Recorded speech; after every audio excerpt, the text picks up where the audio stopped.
So we're talking about day 2 in Shasta. The lessons continue, and it's been a spiritual adventure to say the least. Every day has been so unique and just riddled with so many different experiences. So I went from the mosquito to a mouse to now humans. And so I drove into the city. I had a couple of unique experiences. I went into a crystal and art gallery store. The artwork was beautiful, and I learned a lot about oil. And I thought, gee, I'd like to start oil painting. So that was a nice epiphany for me. And then from there, I walked into a couple of stores and bought some outfits and treated myself. And then I went in to get something to eat. And I had finished half of my sandwich, and two really handsome men came and sat down beside me, and they kind of flirted a little bit, like, "Oh, do you mind if we sit here?" Blah, blah, blah. And the way they said it, eh? And then uh, through the door came this little man. He was 5'1", maybe. He looked like a little elf, and his eyes were extremely close together. I'm talking that close together. And they were a bit cross-eyed, and his face was morphed and contorted. And you could tell what a life he's had, hey? Little man. But he tried to be much bigger, and he was using the F-bomb and stuff, and I had given him half my sandwich. He couldn't find anywhere to sit down, and he was restless, and I said, "Oh, come on over here, and you sit with me." Well, just before that, the handsome guys, they were like, "Oh, look at this character coming in," like judgment. And then I realized I'm judging the judger. So, anyways, he came in, he had nowhere to sit, and I said, "Come on over, you come sit with me." So he had this backpack on. It was taller than him, and it went down below his knees. It was almost as long as he was. It had to be a good 5 feet. And I said, "That looks very heavy." And he says, "Yeah, all my friends tell me it's 80 pounds, and I'm carrying 80 pounds on my back." And I was like, "Wow, that's pretty heavy." And he said, "Yep, all my life belongings there." And so then the bag fell over, and he started using F-bombs. And I said, "Whoa, whoa, whoa, no swearing," because he was making a scene in the restaurant.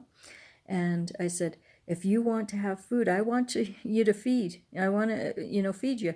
But if you're going to be using that kind of language, they're going to kick you out. So you can't do that, right?" He goes, "Right, right. So sorry, so sorry." Well, people are now starting to move. They don't want to even be by him. And he's sitting at my table. So I gave him half the sandwich. He gets up and gets a coffee for himself. And then he yells across the restaurant, "Hey, is that vegan? Because I'm a vegan." It's a fly on me.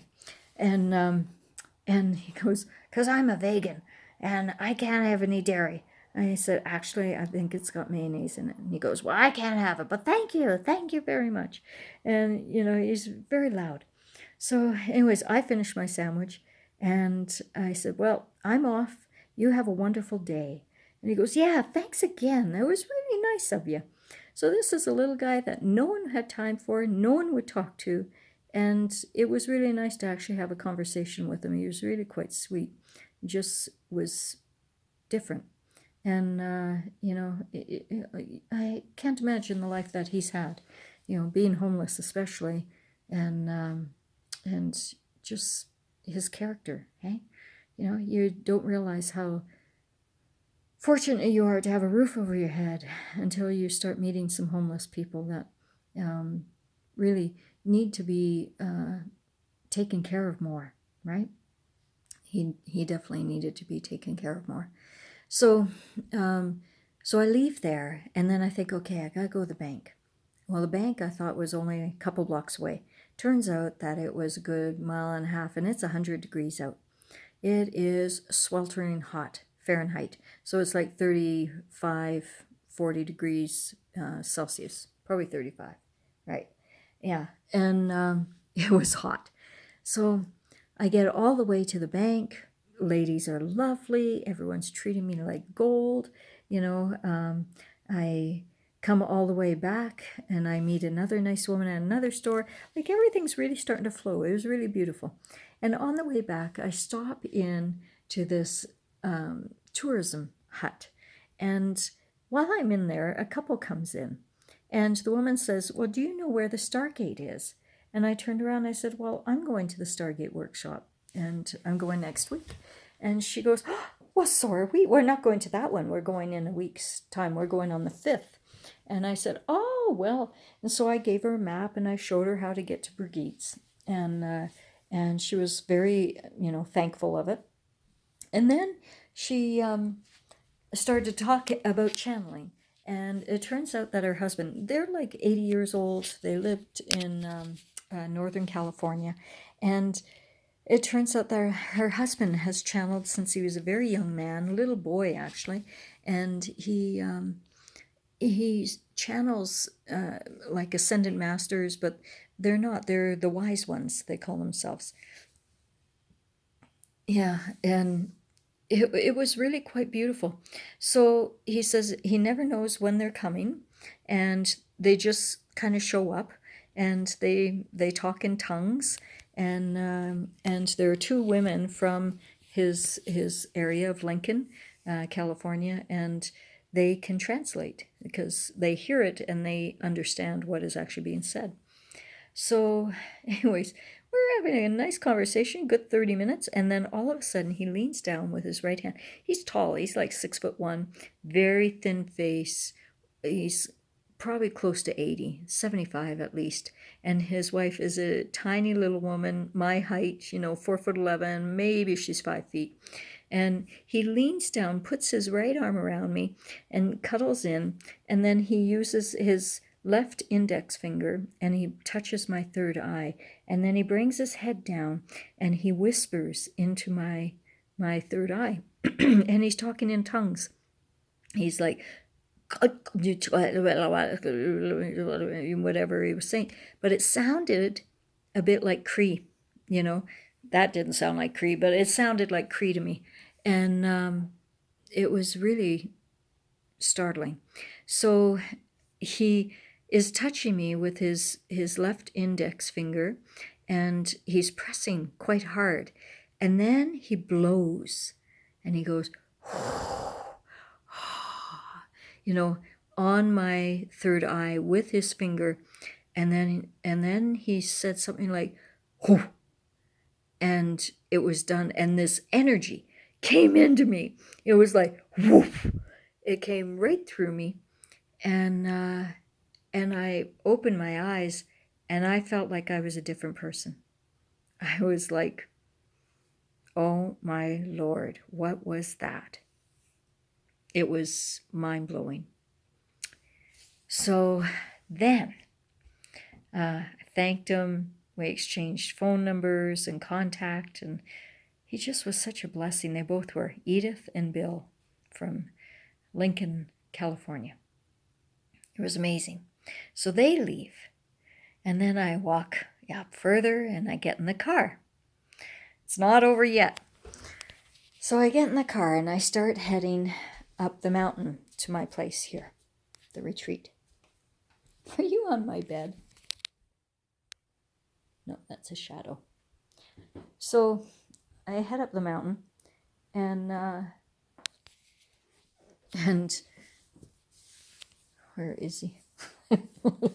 Looking around for this little mouse. Anyways, I see my driveway and I think, nope, I'm supposed to actually go up to the top of the mountain. And I was like, well, I'm really tired. Nope, got to go to the top of the mountain. It's another 20-minute drive, 35 kilometers an hour, 35 miles an hour. And you go all the way up. This is the base camp, just before it becomes a glacier mountain. I've never been up that high because the last time I was here is winter. And during the winter months, you can't go that high. It's all shut down. So this one, it was, I went way, way up. And I get out of the car, and there's a little Asian girl. She's 4 years old, and she's right in front of my car. She's kind of off the side, and she's in front of the car beside me, I should say. And she's got tears just running down. She's been there for the longest time. And she's saying, Mommy, Mommy, I want my mommy.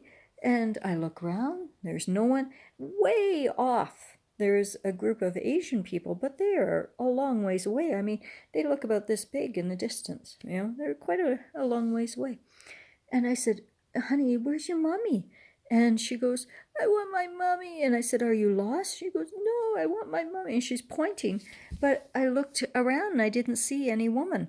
And then I looked back at the Asian, group, and there's a woman now breaking off and coming towards me. And she says, I know, she's with us. And then I said to the little girl, Is that your mom coming towards us? She goes, No, Mom. And she pointed again. I still couldn't see anyone in the parking lot. Turns out her mom was around the corner in the back of the van hiding. So this woman's coming towards me, and she explains. She says, We really don't know what to do. We've been traveling as a group. We're from China, and we have one of our ladies. She doesn't want her children anymore. I was like, What? And she goes, She has said very point blank that she doesn't want her daughter anymore, and she wants to, give her away. She wants someone else to take care of her because she won't be her mother anymore. And we're actually afraid that, she's going to harm herself and the children. And I said, well, I can help if you like. And she said, What do you mean? And I said, Well, I'm a therapist. I can help. And we can see. I mean, I'm not promising anything. She said, Well, anything at this point.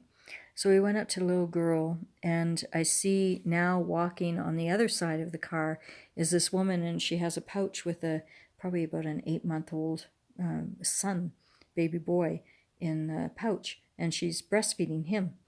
But she's agitated. She's walking all over, and she's got her head down. She's looking up and then her head down, and just out of it, right? And so I walked up to her and introduced myself, and she shook my hand. She couldn't make eye contact. She was looking around, and she was in overwhelm, like, oh my God, why is a stranger talking to me now?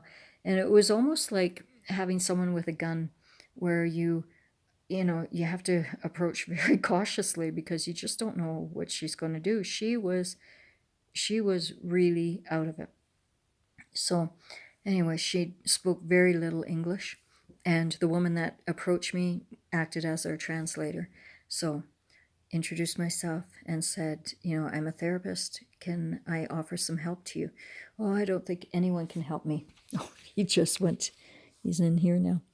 And she said, I don't think anyone can help me. And I said, well, if you give me a chance, I might be able to. So we start talking, and it's so sweltering hot that we all get in the van, and the translator sits in the driver's seat. I'm in the passenger front seat. The mother's in the back, and her little girl's sitting there, and her son's on the lap.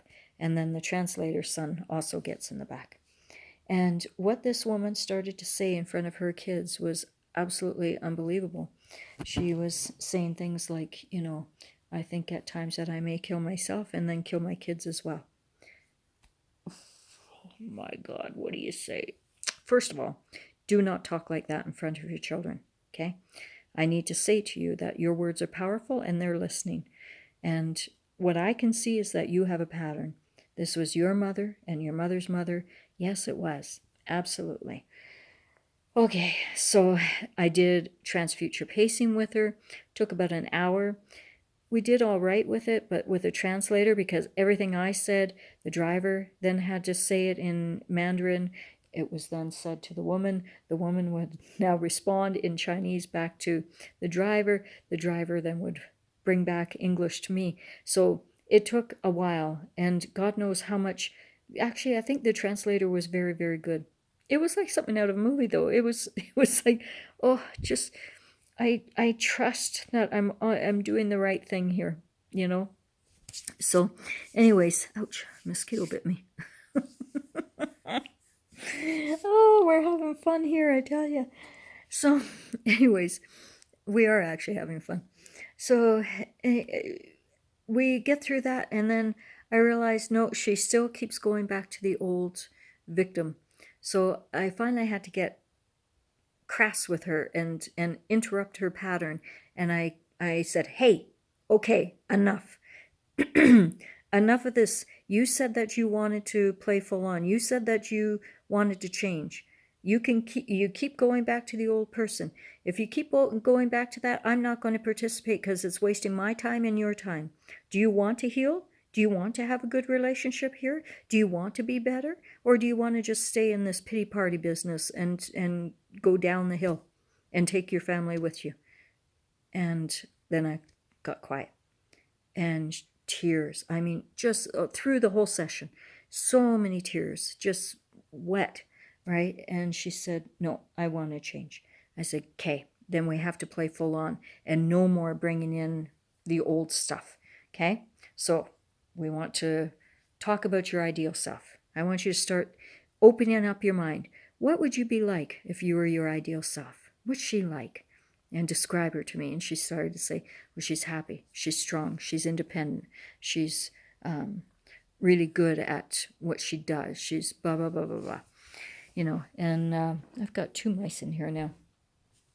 So I got to set the trap better. Yep.